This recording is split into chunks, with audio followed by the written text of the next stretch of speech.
अस्सलाम वालेकुम, good morning, सुबह बखैर, वेलकम। क्या हाल है आप लोगों का? इस दुआ के साथ कि आज बेंगलुरु में बहुत बारिश हो और न्यूजीलैंड और श्रीलंका के मैच बारिश की नज़र हो जाए, उम्मीद करते हैं और इस तरह हम सेमीफाइनल के मजीद करीब हो। आजकल हम ना सोने से पहले भी हमारी कुछ ये दुआएं होती हैं और फिर सुबह जागते ही इस किस्म की दुआओं से स्टार्ट हो जाते हैं। It is all about cricket at the moment. लेकिन अब तो आपको अभी तक सब कुछ हमारे हिसाब से चल रहा है, तो मुझे लग रहा है कि आज भी बारिश हो खुलकर बरसेगी, तो लिहाजा okay, let us talk about that. लेकिन आज के दिन के हवाले से आपने बताना था कि आज क्यों बाकी दुनिया सो रही है और छुट्टी में है और हम बिल्कुल। आज शायर मशरिक अल्लामा मोहम्मद इकबाल का 146वां यौम पैदाइश मनाया जा रहा है। लाहौर में मज़ार इकबाल पर गार्ड्स की तब्दीली की तकरीब हुई। पाकिस्तान नेवी के दस्ते ने गार्ड्स के फ़राइज़ संभाल लिए हैं। स्टेशन कमांडर पाक नेवी लाहौर कमोडोर साजिद हुसैन ने मज़ार इकबाल पर फातह खानी की और फूल रखे। अल्लामा इकबाल के यौम विलादत पर आज मुल्क भर में आम तातील है बिल्कुल। और लेकिन देयर वाज अ टाइम जब अभी भी अब शायद होता होगा, वैसे मुबशर आप मुझे बताएं, स्कूल में वो टैबलोज होते थे, तकरीब होती और थी, अभी भी होते, अभी भी तकरीरी मुकाबले होते थे और तस्वीरी मुकाबले होते थे। एग्जैक्टली, बहुत सी ऐसी एक्टिविटीज होती थी। Hopefully they are still going on. Anyway, अच्छा जी, मूविंग ऑन। और जरा अच्छा जी, मज़ार इकबाल पर जो गार्ड्स की तब्दीली की पुरवकार तकरीब हुई, उसके मनाज़िर आपके सामने हैं। लाहौर में मज़ार इकबाल पर पाकिस्तान नेवी के दस्ते ने गार्ड्स के फ़राइज़ संभाल लिए हैं और ये अब से कुछ देर पहले के मनाज़िर हैं। आज शायर मशरिक अल्लामा मोहम्मद इकबाल का 146वां यौम पैदाइश मनाया जा रहा है। आईसीसी वर्ल्ड कप में आज अहम मैच खेला जा रहा है और जिस पर न्यूजीलैंड के शायकीन की नज़र हो ना हो, श्रीलंकन शायकीन की नज़र हो ना हो, पाकिस्तानी शायकीन वी आर ऑलवेज देयर। तो हम देख रहे होंगे तमाम पाकिस्तानी शायकीन जो हैं, they will be glued to their screens, क्योंकि न्यूजीलैंड और श्रीलंका आमने सामने जब होंगे तो पाकिस्तानियों की तमाम तर सपोर्ट आज किसके साथ होगी? श्रीलंका के साथ होगी। या श्रीलंका या बारिश, तो ये दो चीज़ें हैं। बारिश तो ज़्यादा करें क्योंकि श्रीलंका अभी इतना अच्छा परफॉर्म नहीं कर रही और न्यूजीलैंड बहुत अच्छा परफॉर्म कर रही है। तो अगर बड़े मार्जिन से न्यूजीलैंड हरा देता है श्रीलंका को, तो हमारे लिए काफ़ी मुश्किल हो जाएगी फिर आगे बढ़ने के लिए। तो फिर उम्मीदें मौसम से भी हैं, श्रीलंका टीम की परफॉर्मेंस से। हमारी कितनी उम्मीदें, मतलब अपनी टीम को हमने साइड पे रखा हुआ है, बाकी हर चीज़ इर्द गिर्द जो है उसको ज़रा मूव होना पड़ेगा। लेकिन आप कुदरत का निज़ाम देख लें, पिछले 2 दिनों से, और महकमा मौसमियात जो बेंगलुरु का है, हाँ, वो बार बार बता रहे हैं कि 80% से ज़ायद इम्कानात हैं बारिश के। वहाँ पर तो यू नेवर नो, मतलब ये वो होता है ना कि यू विश फॉर द दुआएं यहाँ रंग लाती हैं, you wish for the wildest thing कि जी ये हो जाए और वो हो जाए, एंड यू नेवर नो कि ऐसा हो भी जाता होता है। सो लेट अस, हमें अपनी फुल जिसको कहते हैं ना दुआओं पे भरोसा होना चाहिए। वर्ल्ड कप की फाइनल 4 टीमों में शामिल होने के लिए पाकिस्तान, न्यूजीलैंड और अफगानिस्तान के दरमियान अब कशमकश जारी है। तीनों का एक मैच बाकी है और पॉइंट्स की तादाद 8-8 बराबर है। लेकिन रन रेट पर कीवीज को बढ़तरी हासिल है। पॉइंट्स टेबल पर भी नजर डाल लेते हैं और पॉइंट्स टेबल की सूरत हाल ये है कि पाकिस्तान को सेमीफाइनल में पहुंचने के लिए इंग्लैंड के खिलाफ बड़े मार्जिन से जीत दरकार है। कल इंग्लैंड भी बज़ाहिर फॉर्म में नजर आई और नेदरलैंड्स को 160 रन से शिकस्त दी है। कल इंग्लैंड इतनी सही लग रही थी कि फिर उससे भी डर लगना स्टार्ट हो गया कि यहाँ क्या हो रहा है। लेकिन नेदरलैंड्स एक वीक टीम है, लेकिन कुछ पता नहीं है। बेन स्टोक्स बड़े ज़बरदस्त फॉर्म में वापस आए, उन्होंने बड़ी ज़बरदस्त सेंचुरी स्कोर की है। तो पॉइंट्स टेबल पर भी आपको बताते हैं। और पाकिस्तान को सेमीफाइनल में जाना है तो एक बात तय है कि इंग्लैंड को लाजमी हराना पड़ेगा। ऐसा नहीं है कि सब कुछ हो जाए, बारिशें हो जाए। इंग्लैंड को तो बिल्कुल हराना ही है। और इंग्लैंड के खिलाफ हफ्ते को आपको पता है ना होने वाले अहम मैच के लिए कल कोलकाता में पाकिस्तान क्रिकेट टीम ने ऑप्शनल ट्रेनिंग सेशन में शिरकत की और मुस्बत खबर ये थी कि MRI रिपोर्ट क्लियर आने के बाद फास्ट बॉलर हारिस रऊफ ने भी बॉलिंग कराई है। So he is going to be a part of the Pakistan 11। और डू और डाई मैच, आपको पता है हमेशा हम जिस नहज पे पहुंच जाते हैं एंड में हर चीज़ डू और डाई हो जाती है। तो ये पाकिस्तान का वो वाला मैच होगा, प्रेशर भी डेफिनेटली होगा। लेकिन इस सबसे बेनियाज PCB की भी बात कर लेते हैं। एक और ही तरह का टाकरा चल रहा है वहां पर। बज़ाहिर PCB और साबिक चीफ सेलेक्टर इंजमामुल हक आमने सामने आ गए हैं। सारा मामला chairman PCB management committee Zaka Ashraf के एक इंटरव्यू से शुरू हुआ, हम सबको याद है, और हमने इस पर बहुत बात भी की है, जिसमें इंजमामुल हक के माली मामलात की बात निकली। जवाब में इंजमामुल हक ने ओहदे से इस्तीफ़ा देकर खुद को तहकीकात के लिए पेश कर दिया। बात यहीं नहीं रुकी, मुख्तलिफ ज़राए से अलग अलग खबरें गर्दिश करती रहीं, जिस पर रद्द अमल देते हुए director PCB media and communication Alia Rashid ने हमारे प्रोग्राम में इंकशाफ किया था कि इंज़माम उल हक का इस्तीफ़ा तो अभी मंजूर ही नहीं हुआ। ये हमसे गुफ्तगू की थी और उसके बाद काफ़ी डिस्कशन हुई, मुख्तलिफ प्रोग्राम्स में इस पर बात हुई थी। अच्छा, आलिया रशीद का क्या कहना था हमारे ही शो पे, लेट्स वॉच दैट। याजू कंपनी जो है वो इंग्लैंड में रजिस्टर्ड है, जिसमें मोहम्मद रिजवान भी पार्टनर हैं इंजमामुल हक के, और तलहा जिनका साया कंपनी है जो कि एजेंट है पाकिस्तान क्रिकेट बोर्ड के साथ, और उनके पास हमारे कम अज कम कोई 30-32 प्लेयर्स उनके साथ रजिस्टर्ड हैं। जी ने कहा है कि जी साया ग्रुप से मेरा भी ताल्लुक है, वो जिस तरह प्लेयर्स को मैनेज करते हैं उसी तरह तलहा यानी साया ग्रुप मुझे भी मैनेज करता है, ये उन्होंने ऑन एयर कहा है।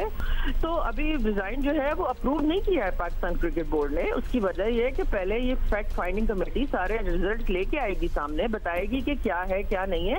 अगर वो क्लियर हुए तो हम दोबारा वो काम कर सकते हैं, क्योंकि आगे हमारा ऑस्ट्रेलिया के साथ सीरीज है पाकिस्तान की, और उसके लिए उससे पहले टीम अनाउंस होनी है, फिर कैंप लगना है। तो उसकी वजह से गालिबन जो हमारी ऑलरेडी एग्जिस्ट करती है सिलेक्शन कमेटी, जिसमें तौसीफ अहमद भी शामिल है, तो इनमें से किसी एक को ये जिम्मेदारी फॉर द टाइम बिंग दे दी जाएगी। अच्छा, इनसे बड़ी डिटेल्ड हमारी बात हुई थी और ये सब कुछ बाकी आपने सुन लिया, लेकिन कल इसका जवाब देने इंजमामुल हक जियो न्यूज़ के प्रोग्राम कैपिटल टॉक में आ गए और उन्होंने ज़का अशरफ और क्रिकेट बोर्ड दोनों को निशाने पर ले लिया। बोर्ड को मेरे वकील ने भी और हमने ईमेल कर दी है कि जी जो जिस चीज़ की फाइंडिंग हो रही है या हमें बुलाया जाए, हमें सारी चीज़ें की जाए और हमें बुलाया जाए। ना हमारी ईमेल का जवाब दिया जा रहा है, ना हमें बुलाया जा रहा है, ना बताया जा रहा है कि जी किस चीज़ की तहकीक हो रही है।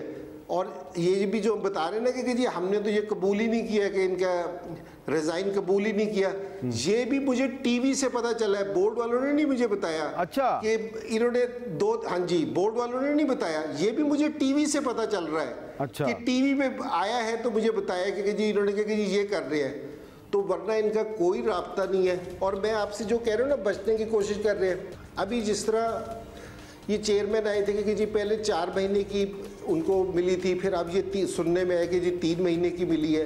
मैंने कहा ये 4 महीने में और 3 महीने में आप क्या डेवलपमेंट का काम करेंगे? वो असल में होता ये है कि जिस टाइम आप 3-3, 4-4 महीने की आप एक्सटेंशन ले रहे होते हैं, तो फिर ये कोशिश करते हैं कि जी अपनी चीज़ें ना दूसरों पर डल जाएँ। वैसे तमाम तर मामला आपके सामने है, लेकिन होना तो ये चाहिए था कि ऐसे मुतनाज़ा मामलात को छेड़ने से पहले वर्ल्ड कप के खत्म होने का इंतजार कर लिया जाता। मैं यही सोची थी कि हमारी कंसंट्रेशन जो है, अभी हम इसमें बात कर रहे हैं, ऑफ कोर्स हमारा इंटरेस्ट भी है, वी वांट टू नो, लेकिन इस वक्त तो टोटल 100% कंसंट्रेशन वर्ल्ड कप पे होनी चाहिए। चीफ सिलेक्टर थे और इस दौरान क्रिकेट वर्ल्ड कप खेलने गई है पाकिस्तानी टीम। पाकिस्तान का एक बहुत अहम मैच है अगला 11 नवंबर को, लेकिन ये सिचुएशन है। चलें, सिकंदर बख्त हमारे साथ मौजूद हैं और senior sports journalist Abdul Majid Bhatti साहब ने भी हमें ज्वाइन किया है। थोड़ी देर में ये लोग ज्वाइन करेंगे, लेकिन बात तो यही हो गई। और जब हम देखते हैं ना, for that matter Inzamam is also in a position जहाँ उनको अपने आप को क्लैरिफाई करना पड़ रहा है एंड ऑल दैट, मतलब वो भी वर्ल्ड क्लास प्लेयर क्रिकेटर होते थे और अच्छा जी, इनको तो बड़ी अच्छी तरह पता होगा कि जब ऐसे प्रेशर्स पड़ते हैं तो प्लेयर्स पे क्या असर होता है, क्या होता होगा, प्रेशर कितना बढ़ता होगा। ये कल ट्रेनिंग सेशन के हम फुटेज देख रहे हैं, इसमें हम देख सकते हैं मोहम्मद हारिस, इफ्तिखार अहमद, मोहम्मद रिजवान, इन सब ने कल ट्रेनिंग सेशन में हिस्सा लिया है। और साउथ शकील यहाँ पर मौजूद हैं, शाहीन शाह अफरीदी, सब अच्छे खुशगवार मूड में नज़र आ रहे हैं। अच्छा, ट्रेनिंग सेशंस में they are all very happy and very, वो हमेशा लगता है यूनाइटेड लगते हैं, यूनाइटेड भी लगते हैं, बड़े होपफुल, बड़े पॉजिटिव और बड़े तैयार लगते हैं actually, that we are ready for anything. और यही बॉडी लैंग्वेज यकीनन हमने न्यूजीलैंड के खिलाफ मैच में भी देखा, लेकिन ये बॉडी लैंग्वेज जब आप ऑन ग्राउंड दिखाते हैं, टीम के खिलाफ दिखाते हैं, तो वो और अच्छी लगती है और यूनाइटेड टीम को होना चाहिए। लेकिन ये ट्रेनिंग सेशन के मनाजिर आप देख रहे हैं। और जी, पाकिस्तान और इंग्लैंड का मैच है 11 नवंबर को, यानी 2 दिन बाद, और ये डू और डाई मैच। वैसे तो हमारा आईसीसी का कोई भी इवेंट हो, वो डू और डाई मैच ही होता है। हमारे सारे matches from the first one do और डाई बन गए थे समहाउ। हम, मेरा ख्याल है मुबशर बात ये, हम बड़े एडवेंचरस लोग हैं, हमें ना आराम से चीज़ नहीं चाहिए होती, हमें पलट के वार करने का हमें कोई वार करना है, कोई सनसनीखेज कोई मुकाबले होने चाहिए या फिर कोई टेंशन होनी चाहिए, आगे का ना बताओ, तो मिस्ट्री हमेशा रहनी चाहिए। शायद ही कोई ऐसा इवेंट हो जो पाकिस्तान पहले मैच से जीत रहा हो और आराम से फाइनल में पहुंच गया हो। हाँ बल सिकंदर बख्त हमारे साथ मौजूद हैं, अब्दुल माजिद भट्टी भी हमारे साथ मौजूद हैं। सिकंदर, आज न्यूजीलैंड वर्सेस श्रीलंका, 2 दिन बाद पाकिस्तान वर्सेस इंग्लैंड, लेकिन उससे पहले पीसीबी वर्सेस एनजी जो चल रहा है उस पर कुछ कमेंट कर दें। हाँ, क्या कहेंगे आप?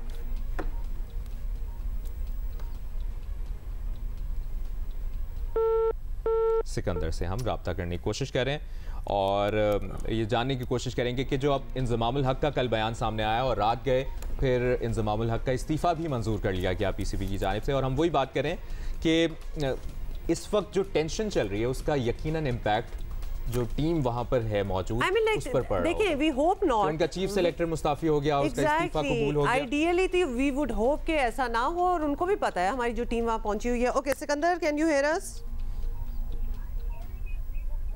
सिकंदर, क्या हाल है आपका? आवाज आ रही है आपको? हाँ, आ रही है, थोड़ी हल्की आ रही है, करवा दें।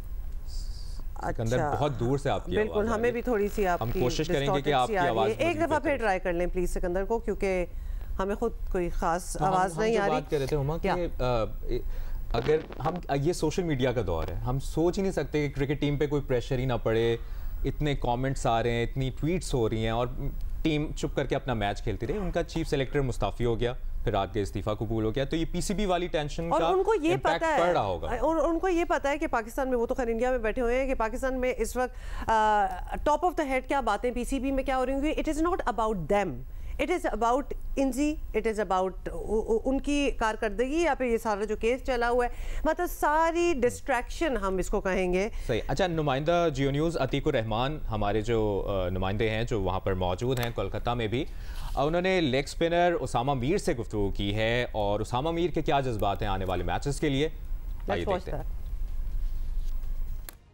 जी हुमा और मुबशिर, आपसे वैसे गुफ्तगू होती रहती है, कोलकाता की सैर भी आपने देखी, और आज मैं आपके लिए आया हूँ एक स्पेशल गेस्ट और मेरे साथ मौजूद हैं इस वक्त उसामा मीर। उनसे बात करेंगे। उसामा, क्रिकेट की थोड़ी सी बाद में बात करते हैं, पहले थोड़ा सा चिल कर लेते हैं। कल आप शॉपिंग पे गए, क्या क्या ख़रीद लिया, किसके लिए ख़रीद लिया? जी बिल्कुल, शॉपिंग पे गए, फैमिलीज़ के लिए साड़ी खरीदी, जो यहाँ की स्पेशलिटीज़ थी, बनारसी साड़ी और जो भी थी वो सब ख़रीदी हैं और फैमिलीज़ के लिए। तो अच्छा लगा जब आप फैमिलीज़ के लिए आप जाते हैं और फैमिलीज़ के लिए चीज़ें खरीदते हैं, उनके लिए सरप्राइजेस लेते हैं, तो काफ़ी अच्छा लगता है। तो झुमके शुमके भी खरीदी? नहीं, झुमके तो पाकिस्तान में बहुत मिलते हैं तो ठीक है। अच्छा उसामा, थोड़ी क्रिकेट की बात कर लेते हैं। आप टॉप विकेट टेकर डोमेस्टिक के, बड़ी उम्मीदें सबको थी, आप मुतमईन हैं जब आपको वर्ल्ड कप मैच मिला? क्योंकि लोग बड़े कह रहे हैं कि उसामा वो परफॉर्मेंस नहीं दे सके, आप क्या कहेंगे? जी बिल्कुल, इस बात को ऑन करते हैं हम कि as a spinner, front line spinner उस तरह की परफॉर्मेंसेस नहीं हो सकी जो एक्सपेक्टेशन थी। ट्राई की लेकिन उस तरीके से डिलीवर नहीं हो सका। इस चीज़ का खुद भी हमें है, लेकिन हम इस पर काम कर रहे हैं। इंशाल्लाह ताला जब नेक्स्ट मौका मिलेगा तो कोशिश करेंगे कि आप बेस्ट से बेस्ट करके दें। जो पीछे से परफॉर्मेंसेस दी हैं उस तरह की ही परफॉर्मेंसेस, उससे अच्छी परफॉर्मेंसेस भी करने की कोशिश करें। और काफ़ी अच्छा जा रहा है, प्रैक्टिस की है, वो रिदम वापस आ रहा है, वो कॉन्फिडेंस वापस आ रहा है, जिस चीज़ की थोड़ा आई थिंक जो कमी फील हो रही थी वो सब चीज़ें पूरी हो रही है इंशाल्लाह। वजह क्या थी परफॉर्म ना होने की? कंडीशन, विकेट सपोर्ट नहीं कर रही थी, कंडीशन सपोर्ट नहीं कर रही थी, वजह क्या थी? ऐसा तो कुछ वजह नहीं थी, आई थिंक सिमिलर कंडीशन थी। टू बी ऑनेस्ट इसका तो मेरे पास जवाब नहीं है कि वजह क्या थी। कोशिश की थी हमने, हमसे डिलीवर नहीं हो सका है, बस ये कह सकते हैं। लेकिन अपनी प्रैक्टिस दोबारा बेसिक पे आए हैं, दोबारा प्रैक्टिस स्टार्ट किया, जितने से जहाँ से स्पेशली जहाँ से स्टार्ट किए बेसिक पे आए, दोबारा उस पर काम किया। और कोशिश यही है कि इंशाल्लाह जब नेक्स्ट चांस मिलेगा तो इंशाल्लाह ताला इस चीज़ों को प्रूव करेंगे। कैसा देख रहे हैं इस ग्राउंड को और इंग्लैंड के ख़िलाफ़ जो ख़ास तौर पर मैच है, अगर आपको मौका मिलता है और अगर आप खेलते हैं तो कैसा देख रहे हैं इस ग्राउंड को और इंग्लैंड की टीम को कैसा देख रहे हैं? कोई टारगेट किया है ख़ास बैट्समैन? ऐसा एज अ लेग स्पिनर मेरी कोशिश तो यही है कि अगर मैच खेलूं और अपनी जगह पे बॉलिंग करूं, जो कि पिछले 3-4 मैचेस में जो लैक कर रहा था उसको मैं पूरा करूं कि एज अ लेग स्पिनर अगर मैं जगह पे बॉल करूंगा तो आई थिंक किसी भी पिच पे मैं इफेक्टिव साबित होऊंगा। ये विकेट आपको कैसी लग रही है? थोड़ी सी spinners as a leg spinner मैं इन विकेटों को नहीं देखता। टू बी ऑनेस्ट, अगर क्योंकि अगर मैं ऑस्ट्रेलिया में भी खेल रहा हूँ और अगर मैं किसी और जगह पे भी खेल रहा हूँ, अगर लेग स्पिनर का बॉल अगर जगह पे पिच होना चाहिए, अगर वो जगह पे पिच हुआ तो विकेट मैटर नहीं करती है। उसामा मीर काफ़ी पुरअज़्म और लुक्स वेरी कॉन्फिडेंट। अच्छा, अब दोबारा से सिकंदर ने हमें ज्वाइन किया, भट्टी साहब ने भी अब हम ज्वाइन कर लिया। सिकंदर, क्या हाल है? सिकंदर, कमेंट ऑन ये सारी जो कंट्रोवर्सी चल रही है, इंजमाम, पीसीबी, वेयरएज हमारी सारी कंसंट्रेशन और अटेंशन होनी चाहिए on our matches and our players, यहाँ क्या हो रहा है, क्या कहेंगे? तो बताइए, मेरी आवाज आ रही है? जी जी, आ रही है बिल्कुल। अच्छा, आज अल्लामा इकबाल, मोहतरम अल्लामा इकबाल का जो दिन है, इकबाल डे, तो उसके शेर से मैं शुरू करता हूँ कि खुद को कर बुलंद इतना कि हर तकदीर से पहले खुदा बंदे से ये पूछे कि बता तेरी रजा क्या है। अब मैंने बगैर अल्लामा साहब की परमिशन के इसको थोड़ा तब्दील कर दिया है और मैंने पीसीबी के लिए ये शेर कन्वर्ट कर दिया है और मैं कह रहा हूँ पीसीबी को, ये किसी इंडिविजुअल को नहीं कह रहा, पीसीबी को कह रहा हूँ कि टीम को कर बुलंद इतना कि हर मैच से पहले आईसीसी पीसीबी से पूछे बता तेरी रजा क्या है। तो ये जो शेर है ये इंडिया के ऊपर तो सूट करता है कि वो हर चीज इंडिया से पूछ के उनकी रजा पूछते हैं। तो हमारे पीसीबी को भी चाहिए कि टीम को इतना बुलंद करे कि ये जो चीजें रही है ना, ये बहुत ही बचकाना चीजें हैं कि किसी प्लेयर के साथ उनका टाकरा हो गया है, मुकदमेबाजी, अदालत में केस, वकील आ गए बीच में, बहुत ही बचकाना चीज है। ये होनी नहीं चाहिए थी during the world cup. During the world cup आप खामोश होके बैठे रहते, हर चीज का आप इन्वेस्टिगेट करते, खामोशी के साथ आप कर सकते हैं। एफआईए आपके पास है, पुलिस है आपके पास, सारी चीजें हैं आपके पास, एंटी करप्शन है आपके पास। यही बात कि बस वर्ल्ड कप खत्म होने का इंतजार कर लिया जाता, फिर खुल के किया जाता। भट्टी साहब, आपका क्या कमेंट है पीसीबी और एनजी कंट्रोवर्सी पर? देखिए मुबशिर, आप लोग तो कराची में बैठे हुए हैं, अगर आप यहाँ भारत में होते तो एज ए पाकिस्तानी हमारे लिए इतनी नदामत और शर्मिंदगी की बात है कि हमारी टीम ने सैटरडे को यहाँ पर मैच खेलना है इंग्लैंड के खिलाफ और उस मैच के जरिए पाकिस्तान की किस्मत का फैसला होना है कि पाकिस्तान की टीम सेमीफाइनल में जाएगी या नहीं जाएगी। लेकिन पाकिस्तान में एक तमाशा लगा हुआ है और यहाँ पर लोग पूछते हैं कि भाई आपकी क्रिकेट में हो क्या रहा है। कल रात को आप देखें 12 बजे पाकिस्तान क्रिकेट बोर्ड का मीडिया रिलीज आता है कि जी इंजमामुल हक का इस्तीफा कबूल कर लिया गया। अरे भाई, आप ये इस्तीफा आज दोपहर 12 बजे कबूल कर लेते, रात 12 बजे इंजमाम जो है पाकिस्तान के एक हिस्ट्री के चंद बड़े प्लेयरों में से एक है। फिर इंजमाम भी जो चीजें कह रहे हैं आके टीवी पे, मेरा तो इंजमाम मेरे दोस्त भी है, मेरा तो उनको यही मशवरा है कि भाई आप मीडिया के पीछे ना छुपे, आपके खिलाफ जो इल्जामात है आप एक भरपूर प्रेस कॉन्फ्रेंस करें और उसमें इल्जामात को क्लियर करें। लेकिन ये वो टाइम नहीं है जब 19 तारीख को वर्ल्ड कप का फाइनल हो जाएगा, उसके बाद पाकिस्तान क्रिकेट बोर्ड भी जो चाहे कर ले, जबान भी जो चाहे कर ले। हम भट्टी साहब, हम एग्जैक्टली अभी यही बात कर रहे थे। इंजी तो खुद एक वर्ल्ड क्लास प्लेयर रहे हैं, उनको तो पता होगा कि इस किस्म की चीजें while such a big tournament is going on, ये अच्छा भी नहीं लगता है, दिस इज अननेसेसरी। तो उनको खुद को कंट्रीब्यूटर नहीं बनना चाहिए था वैसे इस चीज में। लेकिन फॉरगेट अबाउट दैट। भट्टी साहब, मौसम का जल्दी से हाल आप बता दें जहां आप हैं, क्योंकि न्यूजीलैंड श्रीलंका मैच हमारे लिए बेंगलुरु का मौसम कैसा है? बड़ा ही इंपॉर्टेंट है। मैंने अभी हमारे एक दोस्त ने शुरू से मैसेज किया, उन्होंने कहा भाई आपके लिए अच्छी खबर ये है कि अभी थोड़ी देर पहले बेंगलुरु में बारिश शुरू हो गई है। तो अब हम तो अपना मैच खेलेंगे परसों सैटरडे को, लेकिन अब हमारी नजरें आज इस मैच पर हैं न्यूजीलैंड और श्रीलंका पे कि या श्रीलंका जीत जाए या फिर बारिश जो है वो न्यूजीलैंड के रंग में भंग डाल दे ताकि हमारे लिए सफर आसान हो जाए। तो अभी तक तो यही इत्तलात है कि आज 90% बारिश का इम्कान है, बल्कि येलो वार्निंग भी इशू हुई है। जिस तरह हमारे यहाँ अर्बन फ्लडिंग का खदशा जाहिर है, तो कर्नाटक की जो हुकूमत है उसने येलो वार्निंग इशू की हुई है। बड़ी कह रहे हैं कि तूफानी बारिशें अगले 3 दिन में बेंगलुरु में है। तो लग ये रहा है कि आज मैच बारिश से मुतासिर हो सकता है। बिल्कुल कुदरत का कानून जो है इस वक्त पाकिस्तान टीम के लिए मदद कर रहा है। सिकंदर, अगर आप मुख्तसरन इंग्लैंड की कल की परफॉर्मेंस पर कमेंट करना चाहें, बेन स्टोक्स की फॉर्म में वापसी, सेंचुरी उन्होंने स्कोर की है, तो एक अलार्मिंग साइन है हमारे मैच से पहले उनका फॉर्म में वापस आ जाना? लगता है आपको मेरा शेर पसंद नहीं आया इस मौके के लिहाज से साहब। मैं समझता हूँ कि इंग्लैंड का वो वापस आना जो है वो बहुत ही जबरदस्त है और खतरनाक, खतरे की घंटी है। बेन स्टोक जो बिल्कुल ही रन नहीं कर रहे थे, उन्होंने रन कर दिए, 100 कर दिए। तो मुझे ऐसा महसूस हो रहा है कि इंग्लैंड की टीम को जो है अपने प्राइड के लिए खेलना है। जो उनके खिलाफ बातें हो रही है, उनकी मीडिया भी उनके पीछे पड़ा है, उनके अपने प्लेयर कह रहे हैं कि हमारा एरा खत्म हो गया है। तो वो चाहेंगे कि किसी तरह ये उनके जो नफ्स को ठेस पहुंच रही है उसके से निकले, एक आधा मैच आखिरी का जीत के निकल जाए। ये मुझे है बस एक खतरा पाकिस्तान के लिए कि जो उनका अगर जज्बात जाग उठे तो फिर ऐसा ना हो कि पाकिस्तान के लिए मुश्किलात हो जाए। यानी बेसिकली कहने का मतलब है कि हर किसी के लिए ये जो अब 2-4 मैचेस रह गए हैं, everybody is really invested in it, क्योंकि रिडेम्पशन चाहिए सारों को। परफॉर्मेंसेस नहीं इतनी अच्छी रही, इंग्लैंड को देख लें, उनको कितनी क्रिटिसिज्म है, फॉर दैट मैटर हमारी टीम देख लें, तो everybody is going to try their best और it is going to be anybody's game. क्योंकि सिकंदर, अब जो हम वो कैलकुलेशंस कर रहे थे, जो अभी तक कर रहे हैं हम, पूरा उतर रहे हैं। कल न्यूजीलैंड श्रीलंका की जो सॉरी होना है वो तो अभी, इंग्लैंड का कल इतना ज़बरदस्त परफॉर्मेंस करना हमें तो ज़रा इससे इसलिए भी ख़तरा लग रहा है because it is at the bottom of the list. तो अब अगर वो भी ऊपर आ गए हैं तो वेयर डू वी स्टैंड? नहीं देखें, उनकी तो कोशिश ये होगी ना कि 10वें नंबर से 9वें नंबर ही आ जाएं, चलो 8 नंबर ही आ जाएं, क्योंकि उनको टारगेट चैंपियंस ट्रॉफी के लिए अपने आप को क्वालिफाई करवाना है।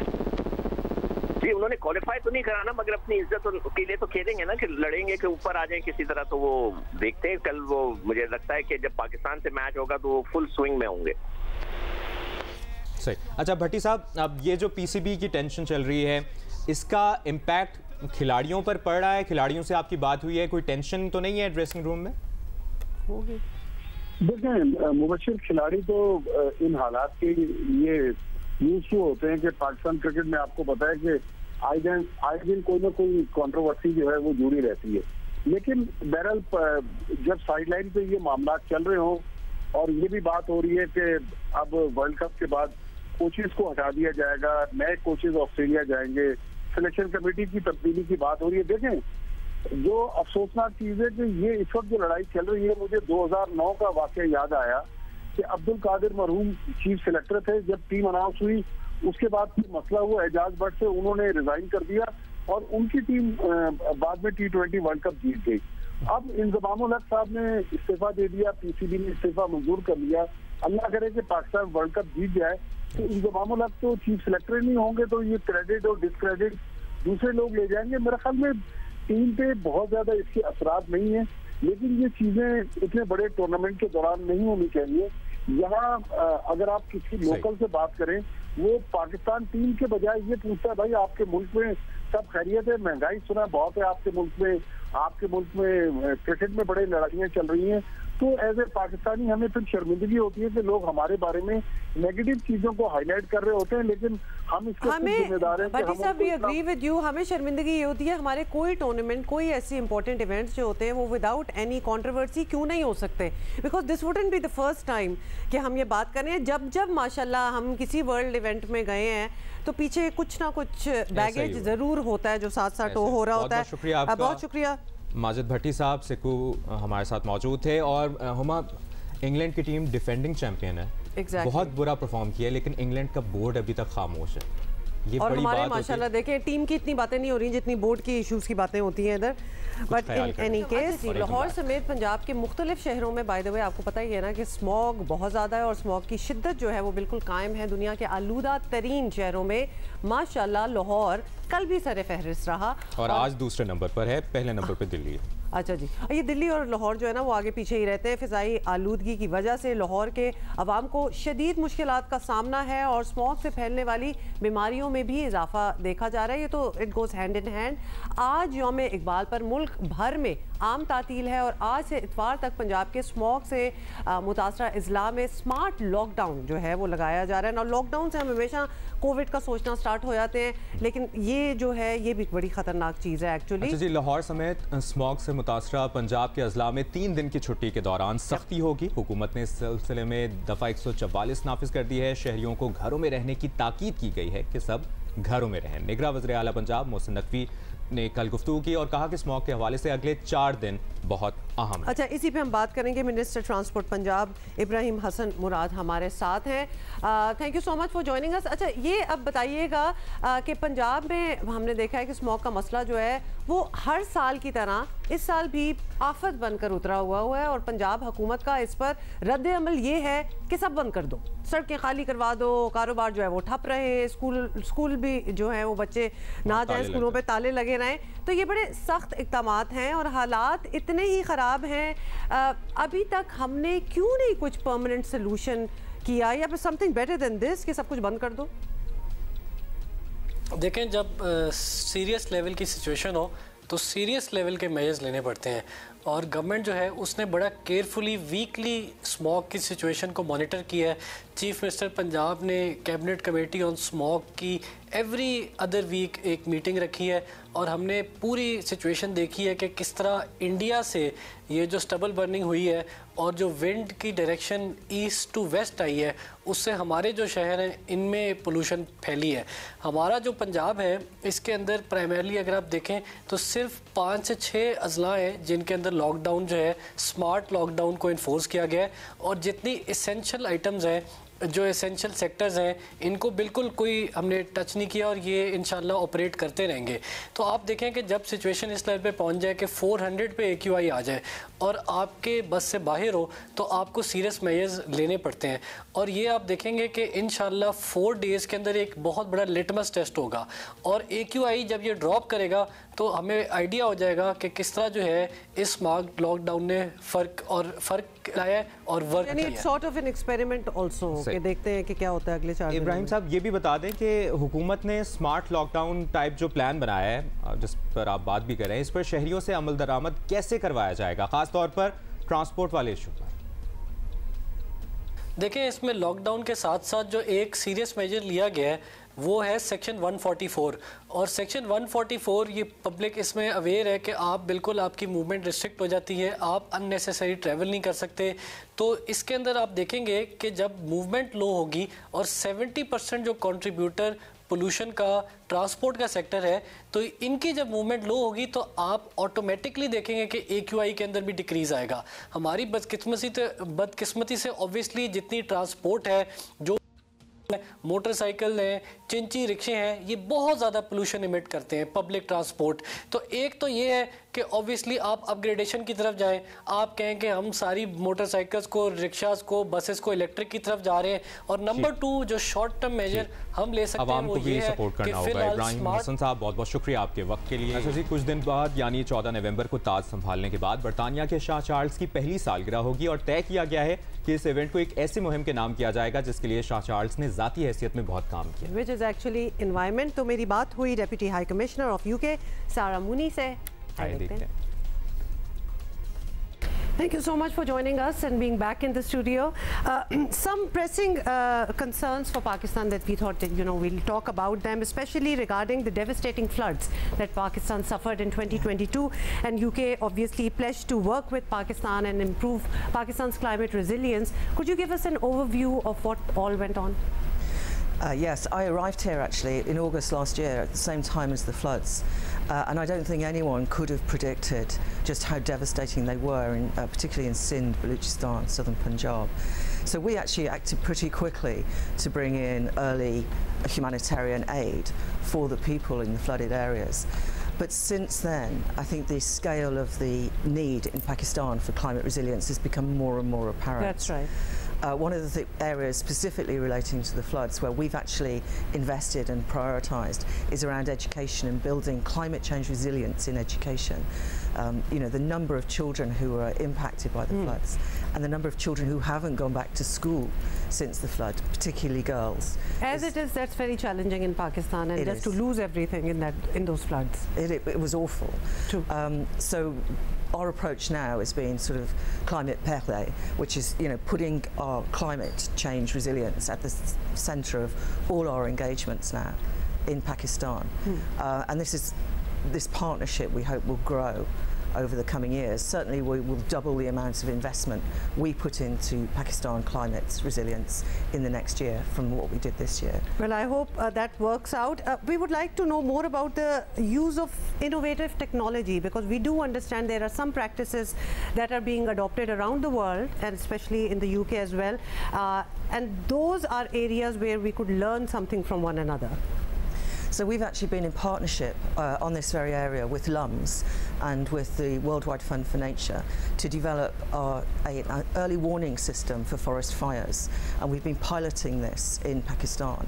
And the aim is, this is using AI to understand where the fires will start, how they might spread, and develop an early warning trigger for local communities to support them build their resilience, but also to evacuate if necessary. And we're hoping to scale this one out across Pakistan. But equally, one of the things I would really like to see is Pakistan join the Sustainable Blue Economy Action Group of the Commonwealth and show its leadership there. Let's talk about COP28, which is right, on the horizon. It's going to be taking place in Dubai. Can you please outline what the UK will be advocating for? I mean, I've got 4 things in mind here. The first is we want to net zero, keeping the 1.5 alive for us for 2030 is going to require halving global emissions. It's a huge ask, but we need to keep with it. Of course. We also need the general climate funds and the general climate resilience to be front and centre of policy making globally. Well, we are hoping good things from that as well. Now, obviously, Pakistan is known to be a very vulnerable country in terms of, environment and climate. If you talk about it, what would you like to see Pakistan do more to help our own selves as well? I think one of the critical difficulties for Pakistan facing at the moment is the funding gap to develop the climate resilience and to develop the policies. And that funding gap is not going to be filled by the public sector, and so you need to mobilise private finance. Of course. And I think in doing that, to attract investments, both domestic and international, and also it will attract investors like British International Investments, who've invested heavily in green technologies here and green energy here in Pakistan. To continue to do so, they will need an increasingly stable economy. Absolutely. That is something that we need to think about, be aware of as well. There is a curiosity in the developing world as well, that there are a lot of pledges made by the developed world and the Western countries regarding climate, sustainability, climate change. But a lot of the times we have seen that they are not honored. If they are not honored, obviously there needs to be a bit of self-reflection as well on parts of those nations. Do you think they are able to do that? I think COP is the ideal moment to unpack what pledges have been made and what pledges have not been delivered and what pledges have been delivered. I mean, certainly in the UK, just a few weeks ago, we pledged £2 billion for international climate finance. That's the largest single pledge and will be the largest single donation that we have ever made to support global action on climate. That is good to know, and I hope that we see rewards soon for that as well. Now let's talk about the King's birthday, 75th birthday. And as we know, King Charles has been a very, vocal advocate for climate change and environment and sustainability. Is there a theme regarding knowing what the King prefers and where he aligns? Is there a theme involved there for his celebration globally everywhere? It is absolutely the theme. We're building the 3 King's birthday parties in Islamabad, Lahore and Karachi around the theme of green and climate security. And certainly we ourselves have been in a year-long partnership with the Karachi Relief Trust to support their efforts to rebuild after the floods, and they will be prominent at our King's birthday party. It's, just thinking about this, the King was talking about environmental issues years before anyone even mentioned. Yes, absolutely. Lovely. It aligns with everything that we would like to hear as well. Now, cricket, as you know, ever since you moved to Pakistan last year, but I'm sure that you have a very good idea of how we are a cricket-loving, cricket-crazy nation. Our next match, coincidentally, is against England, which is the defending champion, which sadly has not done well. What are your thoughts on that, and what would you like to say? I mean, obviously, we are rooting for Pakistan. Oh, I am totally conflicted on this one. I would love to see a reasonable England performance in one game. Reasonable is the word. Just one. But I think in my heart of hearts, I want Pakistan to go through to the semis. How lovely. So I'm holding two conflicting thoughts in my mind at the same time, which proves I'm a proper diplomat, I think. Yes, that you are, but you are also in Pakistan, and Pakistan has over the past couple of matches has been doing better, I guess, has done well. So we want all the thoughts and prayers for Pakistan. Thank you so much for contributing to that as well. Sarah Mooney, thank you so much for being here with me. Thank you. So we spoke about environment, of course, and cricket. Cricket देखें, अगर आप पाकिस्तान में आते हैं, कोई diplomats भी पाकिस्तान में आते हैं ना, उनको पहले तो क्रिकेट सीख लेनी चाहिए अगर उनको ना आती हो, लेकिन खैर ये तो एक क्रिकेट लविंग नेशन से हैं हर सेल्फ, लेकिन कह गई कि पाकिस्तान के लिए भी इनका वोट है, ऑब्वियसली बेस्ट विशेस है, व्हाई नॉट. सारे तो ऑलमोस्ट सो ही रहे होंगे, आपको पता है ना कि आज छुट्टी थी, तो वी आर एक्सपेक्टिंग कि इस घंटे में अब जाग गए होंगे. तो 2.5 साल तक आईसीसी वनडे बैटर रैंकिंग पर राज करने वाले हमारे अपने पाकिस्तानी कप्तान बाबर आजम की रैंकिंग एक दर्जा गिर गई है. बड़े अरसे बाद, बड़े अरसे तक राज किया है बाबर आजम ने और गिरी है. और फिर अब नंबर 1 पे कौन आ गया है? इंडिया के शुभमन गिल. यस, शुभमन गिल ने रैंकिंग में पहली पोजीशन जो है वो हासिल कर ली है, और वर्ल्ड कप के 8 मैचेस में कप्तान बाबर आजम की 4 50 उन्होंने की, 282 रन भी कम पड़ गए. जो उनसे एक्सपेक्ट किया जा रहा था उतना उन्होंने स्कोर नहीं किया, जिसके बाद अब वो 2.5 साल बाद जो उनके सर पर ताज था नंबर 1 बैटर का, वो अब हटा लिया गया है. जबकि शाहीन शाह अफरीदी जो मेगा इवेंट के 8 मैचेस में 16 खिलाड़ियों को उन्होंने आउट किया. बॉलर्स की रैंकिंग में कुछ दिन पहले पहली पोजीशन उन्होंने हासिल की, और बिल्कुल मुश्किल से एक हफ्ता ही वो नंबर 1 पोजीशन पर रह पाए. उसके बाद 4 दर्जे तनुज़ुली के बाद वो अब 5वें नंबर पर आ गए हैं, और उनसे ऊपर कुलदीप यादव, जंफा भी हैं ऑस्ट्रेलिया के, और नंबर 1 पे हैं भारत के मोहम्मद सिराज, जो कि इस आईसीसी क्रिकेट वर्ल्ड कप में ज़बरदस्त परफॉर्म कर रहे हैं. इसी पर बात करते हैं. अच्छा, उनसे बात तो कर लेते हैं. चलें, सोहेल इमरान ने हमें ज्वाइन किया है, उनसे बात कर लेते हैं. और सैयद याहिया हुसैनी भी हमारे साथ मौजूद हैं. सबसे पहले याहिया आपसे आगाज़ करेंगे, और Yahya will join us in just a bit. Sohail Imran हमारे साथ कर लेते हैं. सोहेल, बाबर आजम काफ़ी अरसे तक 2.5 साल तक नंबर 1 रहे, और फाइनली शुभमन गिल ने वो टेक ओवर कर लिए नंबर 1 पोजीशन. एक तो इस पर भी अपना कमेंट दें, और साथ ही साथ आने वाले मैचेस में क्या एक्सपेक्ट कर रहे हैं आप. जैसे पाकिस्तान और इंग्लैंड का मैच है, आज का बड़ा इंपॉर्टेंट मैच है, और पीसीबी की टेंशन चल रही है, जो इंतजाम के बयानात सामने आए उससे पहले बोर्ड की जानिब से जो हुआ है. ओवरऑल आप क्या कहेंगे? जी मुबशर, क्रिकेट के हवाले से आजकल खासी गहमा गहमी है. एक तो ऑन द फील्ड है जो कि वर्ल्ड कप खेला जा रहा है, और ऑफ द फील्ड खासा अच्छा सरगर्मियां जो हैं, गहमा गहमी जो है वो पाकिस्तान क्रिकेट बोर्ड ने जारी रखी हुई है. 2-3 दिन की खामोशी आती है, और उसके बाद फिर एक मरतबा उसको हवा दे दी जाती है, और सबकी नजरें पाकिस्तान क्रिकेट बोर्ड की तरफ चली जाती है. ये पाकिस्तान क्रिकेट बोर्ड की माजी में भी रवायत रही है, और अब भी रवायत जो है उसको बरकरार रखा जा रहा है. सबसे पहले तो आपने जिस तरह बाबर आजम की बात की, बाबर आजम नो डाउट मई 2021 से लगभग चले आ रहे थे नंबर 1, और उन्होंने कंसिस्टेंटली परफॉर्म किया. अगरचे पाकिस्तान टीम की कारकर्दगी उस तरह अच्छी नहीं थी बड़ी टीमों के खिलाफ, जिसकी वजह से बाबर आजम को तनकीद का भी निशाना बनाया जाता रहा कि जी वो अपने सेल्फिश इनिंग्स खेलते हैं, अपनी पोजीशन बरकरार रखने के लिए खेलते हैं. लेकिन ये नहीं भूलना चाहिए कि इसी दौरान बेशक छोटी टीमों को हराया, पाकिस्तान ने उन्हीं के नंबर 1 होते हुए पाकिस्तान ने वनडे में भी नंबर 1 पोजीशन हासिल की थी.